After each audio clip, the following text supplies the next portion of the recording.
ನಮಸ್ತೆ ವೀಕ್ಷಕರೇ, Saptashwa TV top 10 ನ್ಯೂಸ್ಗೆ ಸ್ವಾಗತ. ನಾನು ಶಮ್ಮಿ ಶೆಟ್ಟಿ. ಜಿಗಣಿ ಬಳಿ ನಡೆದ ಭೀಕರ ರಸ್ತೆ ಅಪಘಾತ. ಚಾಲಕನ ನಿಯಂತ್ರಣ ತಪ್ಪಿ ಕಾರು ಒಂದು ದ್ವಿಚಕ್ರ ವಾಹನಕ್ಕೆ ಡಿಕ್ಕಿಯಾಗಿರುವ ದೃಶ್ಯ ಆನೇಕಲ್ನ ಜಿಗಣಿಯಲ್ಲಿ ಬುಧವಾರದಂದು ಕಂಡುಬಂದಿದೆ. ಈ ಭೀಕರ ಅಪಘಾತವು ಸಿಸಿ ಕ್ಯಾಮೆರಾದಲ್ಲಿ ಸೆರೆಯಾಗಿದ್ದು, ಈ ಅಪಘಾತವು ದ್ವಿಚಕ್ರ ವಾಹನದ ಸವಾರ ಸ್ಥಳದಲ್ಲೇ ಮೃತಪಟ್ಟಿದ್ದಾನೆ. ಆತ ಸಂಗಮೇಶ್, ಅವರಿಗೆ 50 ವರ್ಷ ಮತ್ತು ಅವರು ಮೂಲತಃ ಬಿಜಾಪುರದವರು ಎಂದು ಕೇಳಿಬರುತ್ತಿದೆ. ಇನ್ನು ಜಿಗಣಿ ಕೈಗಾರಿಕಾ ವ್ಯಾಪ್ತಿಯ ಖಾಸಗಿ ಕಂಪನಿಯೊಂದರಲ್ಲಿ ಇವರು ಕೆಲಸ ಮಾಡ್ತಾ ಇದ್ರು. ನಂತರ ಅವರು ಬುಧವಾರದಂದು ಕಂಪನಿಗೆ ತೆರಳುವ ಸಮಯದಲ್ಲಿ ಕಾರು ಒಂದು ಏಕಾಏಕಿ ಡಿಕ್ಕಿಯಾಗಿ ಸರಣಿ ಅಪಘಾತದಿಂದ ಘಟನೆಯ 2 ಕಾರುಗಳು ಜಖಂ ಆಗಿ ಓರ್ವ ದ್ವಿಚಕ್ರ ಸವಾರ ಸಂಗಮೇಶ್ ಅವರು ಮೃತಪಟ್ಟಿದ್ದಾರೆ. ಈ ವಿಚಾರವು ಜಿಗಣಿ ಪೊಲೀಸ್ ಠಾಣೆಯಲ್ಲಿ ಪ್ರಕರಣ ದಾಖಲಾಗಿದೆ. ಮಹಿಳಾ ಪ್ರೀಮಿಯರ್ ಲೀಗ್ ಸೀಸನ್ 4 ಫೈನಲ್ ಪಂದ್ಯದಲ್ಲಿ ರಾಯಲ್ ಚಾಲೆಂಜರ್ಸ್ ಬೆಂಗಳೂರು ಮಹಿಳಾ ತಂಡ ಡೆಲ್ಲಿ ಕ್ಯಾಪಿಟಲ್ಸ್ ವಿರುದ್ಧ ಭರ್ಜರಿ ವಿಕೆಟ್ಗಳ ಜಯ ಸಾಧಿಸಿದೆ. ಸ್ಮೃತಿ ಮಂದಣ್ಣ ಅವರ ನಾಯಕತ್ವ ಹಾಗೂ ಜಾರ್ಜಿಯಾ ಓಲ್ ಅವರ ಅದ್ಭುತ ಬ್ಯಾಟಿಂಗ್ ಡೆಲ್ಲಿ ತಂಡವನ್ನು ಸಂಪೂರ್ಣವಾಗಿ ಮಣಿಸಿದೆ. ಫೈನಲ್ನಲ್ಲಿ ಆರ್ಸಿಬಿ ತಂಡದ ಆರ್ಭಟಕ್ಕೆ ಡೆಲ್ಲಿ ಕ್ಯಾಪಿಟಲ್ಸ್ ಬೆಚ್ಚಿ ಬಿದ್ದಂತಾಯಿತು. ಈ ಗೆಲುವಿನೊಂದಿಗೆ ಆರ್ಸಿಬಿ ವನಿತೆಯರು 2ನೇ ಬಾರಿ WPL ಚಾಂಪಿಯನ್ ಪಟ್ಟ ಅಲಂಕರಿಸಿದ್ದಾರೆ. ರೆಡ್ ಆರ್ಮಿ ಅಭಿಮಾನಿಗಳಲ್ಲಿ ಸಂಭ್ರಮದ ವಾತಾವರಣ ನಿರ್ಮಾಣವಾಗಿದೆ. ಸಾಮಾಜಿಕ ಜಾಲತಾಣಗಳಲ್ಲಿ ಆರ್ಸಿಬಿ ಮಹಿಳಾ ತಂಡದ ಸಾಧನೆಗೆ ಭಾರಿ ಮೆಚ್ಚುಗೆ ವ್ಯಕ್ತವಾಗುತ್ತಿದೆ. ಇದೀಗ ಸೋಷಿಯಲ್ ಮೀಡಿಯಾದಲ್ಲಿ ಪ್ರಸಿದ್ಧಿ ಹೊಂದಿರುವ ಯೂಟ್ಯೂಬರ್ ಅರುಣ್ ಪನ್ವಾರ್ ವಿಷಯ ಈಗ ಭಾರಿ ಚರ್ಚೆಯಲ್ಲಿದೆ. ಅರುಣ್ ಪನ್ವಾರ್ ಅವರ ಮದುವೆಯ ಉಡುಗೊರೆಯಾಗಿ ಬರೋಬ್ಬರಿ ಸುಮಾರು 71 ಲಕ್ಷ ರೂಪಾಯಿ ನಗದು ಹಾಗೂ ತೊಲ ಚಿನ್ನವನ್ನು ಪಡೆದಿದ್ದಾರೆ. ಅರುಣ್ ಪನ್ವಾರ್ ಅವರ ಮದುವೆಯ ಉಡುಗೊರೆಯಾಗಿ ಬರೋಬ್ಬರಿ ಸುಮಾರು 71 ಲಕ್ಷ ರೂಪಾಯಿ ನಗದು ಹಾಗೂ ತೊಲ ಚಿನ್ನವನ್ನ ಪಡೆದಿದ್ದಾರೆ ಎನ್ನುವ ಆರೋಪಗಳು ಕೇಳಿಬರುತ್ತಿದೆ. ಮತ್ತು 71 ಲಕ್ಷ ರೂಪಾಯಿ ನಗದು ಹಾಗೂ 21 ತೊಲ ಚಿನ್ನವನ್ನ ಪಡೆದಿರುವ ಬಗ್ಗೆ ಇದೀಗ ವಿಡಿಯೋ ಕೂಡ ಸಾಮಾಜಿಕ ಜಾಲತಾಣಗಳಲ್ಲಿ ಸಖತ್ತು ವೈರಲ್ ಆಗುತ್ತಿದೆ. ಯೂಟ್ಯೂಬ್ನಲ್ಲಿ ಅವರಿಗೆ ಬರೋಬ್ಬರಿ 4 ಮಿಲಿಯನ್ ಸಬ್ಸ್ಕ್ರೈಬರ್ ಹೊಂದಿರುವ ಅರುಣ್ ಪನ್ವಾರ್ ಅವರು ಪ್ರತಿ ತಿಂಗಳಿಗೆ ಸುಮಾರು 20 ರಿಂದ 25 ಲಕ್ಷ ರೂಪಾಯಿಗಳನ್ನ ಸಂಪಾದಿಸುತ್ತಾರೆ ಎಂಬುದು ಬೆಳಕಿಗೆ ಬಂದಿದೆ.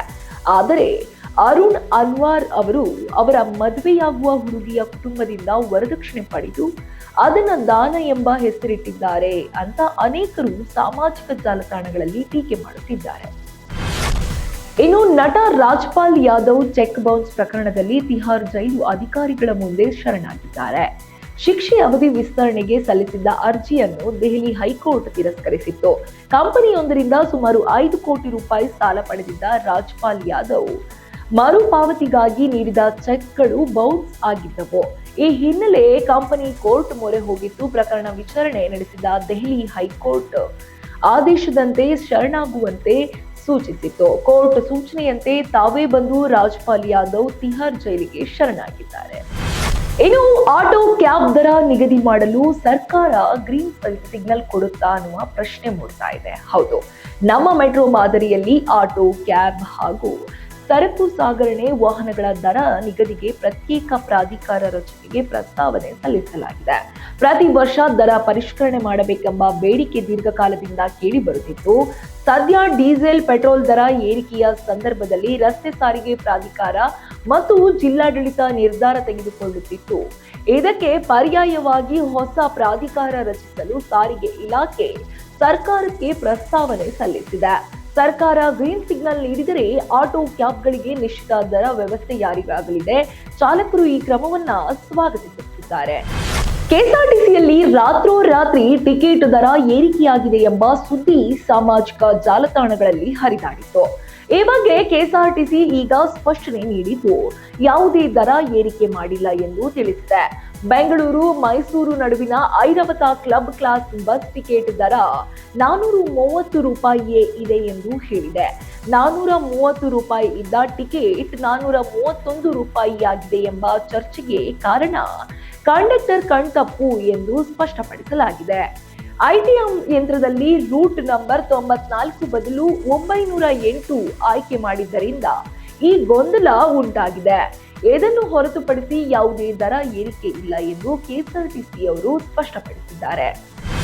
ಇನ್ನು ನಟ ಶಾರುಖ್ ಖಾನ್ ಪುತ್ರ ಆರ್ಯನ್ ಖಾನ್ ವಿರುದ್ಧ ದಾಖಲಾಗಿದ್ದ ಅಸಭ್ಯ ವರ್ತನೆ ಪ್ರಕರಣವನ್ನು ಮುಕ್ತಾಯಗೊಳಿಸಲು ಪೊಲೀಸರು ಸಿದ್ಧತೆ ನಡೆಸಿದ್ದಾರೆ. ನವೆಂಬರ್ 28ರಂದು ಪಬ್ನಲ್ಲಿ ಅಸಭ್ಯ ವರ್ತನೆ ತೋರಿದ್ದಾರೆ ಎಂಬ ಆರೋಪದಡಿ ದೂರು ದಾಖಲಾಗಿತ್ತು. ಸಾರ್ವಜನಿಕವಾಗಿ ಮದ್ಯದ ಬೆರಳು ತೋರಿಸಿದ್ದಾರೆ ಎಂಬ ಆರೋಪವು ಕೇಳಿಬಂದಿತ್ತು. ಈ ಪ್ರಕರಣಕ್ಕೆ ಸಂಬಂಧಿಸಿದಂತೆ ಕಬ್ಬನ್ ಪಾರ್ಕ್ ಪೊಲೀಸರು ಪಬ್ ಸಿಬ್ಬಂದಿ ಮತ್ತು ಅಧಿಕಾರಿಗಳ ವಿಚಾರಣೆ ನಡೆಸಿದ್ದಾರೆ. ವಿಚಾರಣೆ ವೇಳೆ ಉದ್ದೇಶಪೂರ್ವಕವಾಗಿ ವರ್ತಿಸಿಲ್ಲ ಎಂಬ ಮಾಹಿತಿ ಲಭಿಸಿದ್ದು, ಸಾಕ್ಷ್ಯಾಧಾರಗಳ ಕೊರತೆ ಹಿನ್ನೆಲೆ ಪ್ರಕರಣ ಕ್ಲೋಸ್ ಮಾಡಲು ಪೊಲೀಸರು ಸಿದ್ಧರಾಗಿದ್ದಾರೆ.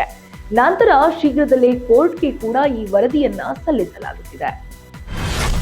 ಮಂಡ್ಯ ಜಿಲ್ಲೆಯ ಮಳವಳ್ಳಿ ಟು ಮೈಸೂರು ಮಾರ್ಗದಲ್ಲಿ ಸಂಚರಿಸುತ್ತಿದ್ದ ಕೆಎಸ್ಆರ್ಟಿಸಿ ಬಸ್ ಚಾಲಕ ಮಹೇಶ್ ಬಸ್ ಚಲಿಸುತ್ತಿರುವಾಗಲೇ ಮೊಬೈಲ್ನಲ್ಲಿ ರೀಲ್ಸ್ ವೀಕ್ಷಿಸುತ್ತಿದ್ದ ದೃಶ್ಯ ವೈರಲ್ ಆಗಿದೆ. ಈ ರಸ್ತೆಯಲ್ಲಿ ಈಗಾಗಲೇ ಹಲವು ಅಪಘಾತಗಳು ಸಂಭವಿಸಿರುವ ಹಿನ್ನೆಲೆ ಚಾಲಕನ ನಿರ್ಲಕ್ಷ್ಯ ವರ್ತನೆ ಸಾರ್ವಜನಿಕರ ಆಕ್ರೋಶಕ್ಕೆ ಕಾರಣವಾಗಿದೆ. ಪ್ರಯಾಣಿಕರ ಜೀವದ ಜೊತೆ ಚೆಲ್ಲಾಟ ಮಾಡುತ್ತಿದ್ದಾರೆ ಎಂಬ ಆರೋಪ ಕೇಳಿಬಂದಿದೆ. ಚಾಲಕನ ಈ ಬೇಜವಾಬ್ದಾರಿತನದ ವಿರುದ್ಧ ಕಠಿಣ ಕ್ರಮ ಕೈಗೊಳ್ಳಬೇಕೆಂದು ಸಾರ್ವಜನಿಕರು ಆಗ್ರಹಿಸಿದ್ದಾರೆ. ಸಾರಿಗೆ ಇಲಾಖೆಯ ಗಮನಕ್ಕೆ ವಿಷಯ ಬಂದಿದೆ ಎಂದು ಮೂಲಗಳು ತಿಳಿಸಿದೆ. ಇನ್ನು ಕೊಪ್ಪಳ ನಗರದ ಕುವೆಂಪು ನಗರದಲ್ಲಿರುವ ಅಂಗನವಾಡಿ ಕೇಂದ್ರದ ದುಸ್ಥಿತಿ ಆತಂಕ ಮೂಡಿಸಿದೆ. 2014ರಿಂದ 15ರಲ್ಲಿ ನಿರ್ಮಿಸಲಾದ ಕಟ್ಟಡ ನಿರ್ಮಾಣವಾಗಿ ಈಗ ಕುಸಿಯುವ ಹಂತಕ್ಕೆ ತಲುಪಿದೆ. ಈ ಹಿನ್ನೆಲೆ ಅಂಗನವಾಡಿಯನ್ನು ಸ್ಥಳಾಂತರಿಸಿ ಸದ್ಯ ಇಕ್ಕಟ್ಟಾದ ಬಾಡಿಗೆ ಕೊಠಡಿಯಲ್ಲಿ ಈಗ ತರಗತಿಯನ್ನ ನಡೆಸಲಾಗುತ್ತಿದೆ. ತಗಡಿನ ಶೆಡ್ಡಿನ ಮೇಲ್ಛಾವಣಿಯೊಳಗೆ 58 ಮಕ್ಕಳು ಕಲಿಕೆ ನಡೆಸುವಂತಾಗಿದೆ. ಬೇಸಿಗೆಯ ಬಿಸಿಲಿನಲ್ಲಿ ಮಕ್ಕಳು ತತ್ತರಿಸುತ್ತಿದ್ದಾರೆ. ಬಡ ಮಕ್ಕಳ ಶಿಕ್ಷಣದ ಬಗ್ಗೆ ಅಧಿಕಾರಿಗಳ ನಿರ್ಲಕ್ಷ್ಯ ಆರೋಪ ಕೇಳಿಬರುತ್ತಿದೆ. ಅಂಗನವಾಡಿ ಕೇಂದ್ರವನ್ನ ಶೀಘ್ರ ಪುನರ್ ನಿರ್ಮಿಸಬೇಕೆಂದು ಪೋಷಕರು ಹಾಗೂ ಸಾರ್ವಜನಿಕರು ಒತ್ತಾಯಿಸುತ್ತಿದ್ದಾರೆ. ಇನ್ನು ವಲಯಾರ್ ವಡಂಕಚೇರಿ ರಾಷ್ಟ್ರೀಯ ಹೆದ್ದಾರಿಯಲ್ಲಿ ಕಲ್ಲಂಗಡಿ ಹಣ್ಣು ಸಾಗಿಸುತ್ತಿದ್ದ ಲಾರಿಯಲ್ಲಿ ಭಾರೀ ಪ್ರಮಾಣದ ಸ್ಫೋಟಕಗಳು ಪತ್ತೆಯಾಗಿವೆ. ಪಾಲಕ್ಕಾಡ್ ಸರ್ಕಾರಿ ವೈದ್ಯಕೀಯ ಕಾಲೇಜು ಸಮೀಪದ ಸರ್ವಿಸ್ ರಸ್ತೆಯಲ್ಲಿ ತಪಾಸಣೆ ವೇಳೆ ಈ ಘಟನೆ ಬೆಳಕಿಗೆ ಬಂದಿದೆ. ತಮಿಳುನಾಡಿನ ಧರ್ಮಪುರಿ ಜಿಲ್ಲೆಯ ಪಾಪರಪಟ್ಟಿ ಮೂಲದ ಲಾರಿ ಚಾಲಕ ಸೆಂಥಿಲ್ ಕುಮಾರ್ ಅನ್ನು ಪೊಲೀಸರು ವಶಕ್ಕೆ ಪಡೆದಿದ್ದಾರೆ. ಲಾರಿಯಲ್ಲಿದ್ದ 100ಕ್ಕೂ ಹೆಚ್ಚು ಪೆಟ್ಟಿಗೆಗಳಲ್ಲಿ ಜಿಲೆಟಿನ್ ಸ್ಟಿಕ್ಗಳು ಹಾಗೂ ಡಿಟೋನೇಟರ್ಗಳು ಪತ್ತೆಯಾಗಿವೆ. ಕಲ್ಲಂಗಡಿ ಹಣ್ಣಿನ ರಾಶಿಯೊಳಗೆ ಸ್ಫೋಟಕಗಳನ್ನು ಮರೆಮಾಚಿ ತ್ರಿಶೂರ್ಗೆ ಸಾಗಿಸಲಾಗುತ್ತಿತ್ತು ಎಂದು ಚಾಲಕ ವಿಚಾರಣೆಯಲ್ಲಿ ತಿಳಿಸಿದ್ದಾನೆ. ಪ್ರಕರಣದ ತನಿಖೆ ಈಗ ತೀವ್ರಗೊಳಿಸಲಾಗಿದೆ. ಇದಿಷ್ಟು ಈ ಹೊತ್ತಿನ ಟಾಪ್ 10 ನ್ಯೂಸ್ಗಳು. ಇನ್ನಷ್ಟು ವಿಶೇಷ ಸುದ್ದಿಗಾಗಿ ನೋಡ್ತಾ ಇರಿ ಸಪ್ತಾಶ್ವ ಟಿವಿ.